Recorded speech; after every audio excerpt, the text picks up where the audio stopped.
People who refuse to pay their outstanding tickets have been paused. We are bringing it back. You've had long enough. This is a critical step, which we discussed at the beginning of this year's budget process, and one that helped us close the gap. I know this will be a change for everyone, so we're taking steps that make sure that everyone gets the adequate notification. There are notifications on the online payment portal and in all paper bills related to the impacted ticket, which have been going out for several weeks. We'll put that on top of we'll also do that on social media so that everyone knows. So again, the fees will return come July 1st. We have paused them for a long time, and now we are unpausing them. Second, I want to highlight and uplift something that I'm always excited about, Director Moore, and that is the return of Charm City Games. Every year, Baltimore holds a youth-focused Olympic-style sporting competition that brings people across Baltimore to compete. I think we got to add a 40 and over division next year, Mr. Director. This year, it will be extra fun as it happens against the backdrop of the actual Olympic Games, which we all look forward to every 4 years, especially those of us in the track and field community. Charm City Games is a great opportunity to showcase our young athletes and teams as they compete in several different sports, including basketball, soccer, and track and field. This year, Rec and Parks is adding a new sport to the mix, baseball. Young people ages 11 to 15 compete in various team sports, so we're asking teams to join us for a week of action-packed sports competition across the city. Registration opens up on July the 7th on our Rec and Parks website, which is an easy one to find. This event kicks off with our opening ceremony on Sunday, August 11th, outside of City Hall on the War Memorial Plaza, and then the games begin Monday, August the 12th, running through Saturday, August the 17th. So, Baltimore, let's support this effort. Let's connect our communities, get our young people to sign up as we connect our communities through competition. And coaches, if you think you have the team to beat, come out and prove it. Now, as our last announcement before we get the question, is today's biggest. Earlier this morning, Mayors for Guaranteed Income released the initial interim impact report for Baltimore's Guaranteed Income Pilot Program. For a quick refresher, especially since some of you were not in the press pool when we started this, 3 years ago, I signed on to join Mayors for Guaranteed Income. 2 years ago, in 2022, we launched our Guaranteed Income Pilot, the Baltimore Young Family Success Fund. To support that program, I allocated $4.8 million of our ARPA funds to provide 200 young parents with an unconditional monthly cash payment of $1,000 for 2 years. We did that to provide financial relief for their families and stabilize their households. We're nearing the end of that 2-year pilot, with 23 of those 24 payments having been made, and the last one coming in July. This Guaranteed Income Pilot is about allowing families to use their resources for their most pressing needs, whatever they determine those to be, rather than us dictating what their families need. We know that many of Baltimore's young, vulnerable families simply need the opportunity to thrive, but often don't have the resources to help make that happen. These families may be struggling, but this program invests in them and gives them the resources they need to tackle the challenges that they face. Which brings us to today's report. Part of the program includes the work of our evaluation partner, ABT and Associates, conducting the randomized controlled trial, and the report they released today is a product of their results looking at the first year of the program. This interim report finds that these families are doing better than the control group 1 year into the pilot. Researchers found differences in income, education, housing, and employment. Incomes increased for our participants. At the beginning of the study, participants and control group members had similar household incomes. By the 6-month follow-up survey, participants' household incomes were nearly double the control group members' household incomes, $26,000 to $14,000. After 12 months, a participant household incomes remain higher than the control group's household incomes. Receiving guaranteed income helped some families move into more independent living situations. At the time of application into the program, 39% of participants lived with friends or family, and 52% of them rented. At 6 months, the percentage of members living with friends or family had fallen to 25%, and the percentage of renting had increased to 67%, a change that was statistically different from the control group. This difference persisted through the 12 months mark. We also saw that 12 months into the program, the percentage of participants that reported applying to college or trade school was 27%, while only 13% of the control group did so. At the midpoint of this pilot, we see that our participants show higher rates of employment, higher annual incomes, are more likely to be living independently, and more likely to apply for colleges or trade schools than the control group. You all get tired of hearing me say this, but women lie, men lie. The results in these numbers do not. This is a pilot program, but everything in this data, these data points to the power of guaranteed income to improve the stability of families. As we look towards the final payment in our 24th month program, going out to our participants next month, our nonprofit administrator cash campaign of Maryland, thank you, Tania, for being here, and for the Cash's a deep partnership and the way that you guys care for these families. So thank you all from the bottom of my heart. It's working closely with the families we are supporting and offboarding, and continue to connect them to wraparound services so that they don't see the progress they're making in with the program. And our evaluation partner is continuing their work. This report specifically looks at the midway point of the program, and I'm eager to see what the impact is shown when the full evaluation is complete. We know these programs in all forms and fashion work, and it's my hope that down the line we are able to continue and expand this. And it's important to note that it's not just our program. Mayors for a Guaranteed Income works with a number of cities around the country on similar programs, and I know that many of my brother and sister mayors have seen similar successes. We all pretty much intentionally choose to focus on different parts of the population so that we want to make the case to our partners in D.C. that this should be a national thing. And when the Biden administration and Congress expanded the child tax credit in 2021, giving millions of families monthly $250 to $300 checks for 6 months, child poverty fell to the lowest level on record. All this to say again that guaranteed income works. It can be and should be and will be, I'm going to speak it into existence, part of the solution to end poverty for good in this country. I hope you all take a look at the report released today and help us tell the story of this progress that these families are making. And with that, we will open it for questions.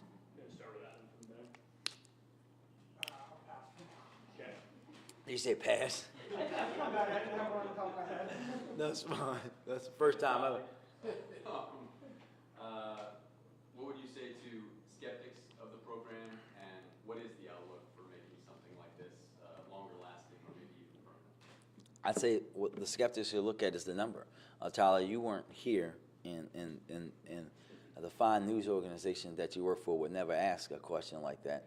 But folks were saying some very hateful things, whether this was another welfare program or we're going to be creating welfare queens, and the things that we know had never been true, but that kind of stuff that has been said throughout the history of this country when you're talking about helping our most in need residents and neighbors.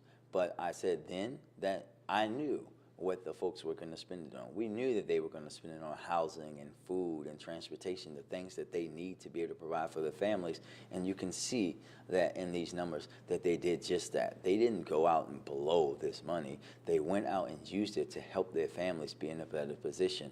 And we can do that, not just here. It wasn't just done here in Baltimore, but if you look at all the Mayors for Guaranteed Income pilots around the country, right, you will see similar successes. And it's important, again, to note that those successes are happening with different parts of the population. I chose young families. Some folks choose folks who are experiencing homelessness. We are all picking different parts of vulnerable populations to make the case to our friends in D.C. to show that this happened. Because folks forget that we were that close to having a guaranteed income in this country. And it wasn't, it was actually Richard Nixon who almost did it as the president of the United States. So we have to get away from looking at this as a partisan issue with all these dog whistles and talk about we being the wealthiest country in the history of the world and how we can provide for our most needy the same way that we provide aid to countries around the country.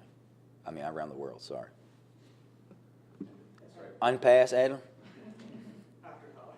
Well, sorry, the outlook for making it permanent or longer lasting? So these were always meant to be pilot, right? Look, I know that my near and dear friend,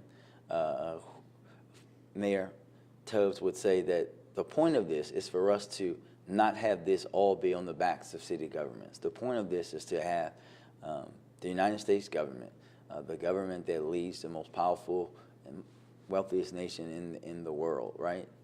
For us to be able to do this for our residents across the country. Now, whether we figure out a way to continue one here in Baltimore for a period of time, that story will still be told in the near future. I just want to make sure I'm following on the possibilities of a longer-term program. Is there any sort of thought towards, I guess, locally funding a more permanent program, or is your thinking that this would have to happen at the federal level? I think that as we wrap this up and we go through the evaluation and look at that, I think, Adam, that's the kind of questions that myself and we have a panel of groups, the kind of things that we're going to be looking at. Like, is this something like this sustainable for us to do for groups for periods of time around the city for moving forward throughout time? But I'm going to say again that remember, when you look at MGI, we all are making this case to make the data, right, to make the numbers work for our folks in D.C. because this should be a national thing. It should not fall on the backs of local or state governments. Good, Adam. Only one Emily today. It's just you. Shifting gears a little bit, last week, La Cité, the developer with rights to Appleton, notified the city that they believe that the city is in breach of contract related to the attempted cancellation of that deal. So, if we are looking at the possibility of litigation here, or especially protracted litigation, I guess what in your eyes is the cost to Appleton if we continue to see delays? If this takes another, 3-4 years, can that neighborhood sustain that? Well, I think that what I'll say is, I won't talk about any pending litigation, but Emily, what I'll say is this. Since that letter went out, I've talked to people from Poppleton, and all I've heard was thank you. Because we have to remember that you're talking about something that initially started to happen when I was in high school or college, and I'm 40 years old, right? So it's been a long time, and we stand by the letter, and we'll work through all the legal things as we move forward. And La Cité did sue the city in 2012. Unfortunately, the city lost at that point. How do you feel about the city standing at this point, potentially going into another dispute with them? I'm confident in our standing. Good. Tashi? So going back to the pilot program, will the city track how participants do after the program? I think there's a period, right? Go ahead, Ellen. The evaluation partner does a survey 6 months after the program, and then the final report will be published after that. Anybody else? Anybody in the back? Tyler? One back here. Oh, Can you comment on BOPA and the contract with the city? I think it's an important thing, right? I think that when you think about arts and culture in the city of Baltimore, and that we're at a much better point than we were last year. We know that we're going to have the fireworks coming up, and Artscape is coming up as a critical thing for us to make sure that we're continuing to have an organization that is leading for us in arts and culture, but to do that in partnership with the city and our residents. And I think when you think about all the kind of events that we had here, we're just coming off another huge successful AFRAM, even though it's very hot last weekend, right? When you think about that, when you think about the things that are happening, we had a sold-out concert of T-Pain at the Pier 6 last night. You know, Big 3 basketball is coming. I think I'm going to do a tryout on Saturday at the CFG Bank to shoot some four-pointers to show them who really has the deep shot.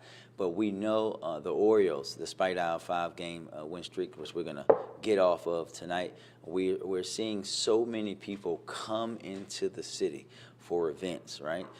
Whether it's a concert, whether it's a comedy show, whether it's a festival, whether it's a sporting event, I think we should be proud that we're in a city where we can have that, right? Where we could have a now growing National Basketball League coming to your city the same day that you have the Orioles playing a game. We want those kind of things to happen, and when it comes to arts and culture, BOPA is a big part of that.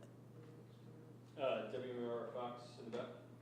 Yeah, that's good. We'll go back to Tolly. Just for TV purposes, the lighting's a lot better. Can you reiterate and maybe elaborate on the fireworks display that's going to be a tribute to the victims of the Key Bridge collapse, what that's going to entail?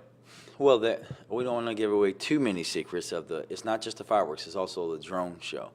We want to really honor those that we lost, those that worked so hard to try to recover those that we lost, those public safety officers, everyone from Unified Command who has worked to get us there, and really not just show and honor them, but use it as another opportunity to uplift the greatness and the spirit of Baltimore that came around and wrapped around our whole community through that process. And what better time to do anything than on July 4th for everyone to see as we not just celebrate the country, celebrate Baltimore as well. Sorry, just to piggyback back on your response, you had said you're confident in the city's standing regarding La Cité. I guess I'm curious what's different now versus 2012 when they sued you in the city law. Well, I won't go into that, Emily, because the wonderful city solicitor will not allow me to do that. It's not advisable. I'll just say that we believe we're in a strong standing, and we stand by what the direction that the city is taking. This might be for a cash campaign, but one more on guaranteed income. Can you just speak to what kinds of guardrails or structures are in place to help participants now that they're no longer going to be receiving these monthly checks? Kind of to offering like that. So a part of our offboarding process, we had a few different phases. One was one-on-one support, where we had a chance to talk to participant and make sure that we're tailoring the resources to their individual needs. We did a round of financial education classes, which is something that the Cash Campaign already does. We're doing benefits counseling, and then we're connecting them to all of the outside resources that Cash does not offer. So working with our partners, working with the advisory committee, and then most importantly, we have a lot of them who are now joining us in the policy and advocacy space, so making sure that we're lifting up their voices in Annapolis as well. All right. Tashi or anybody else? Thank you, everybody.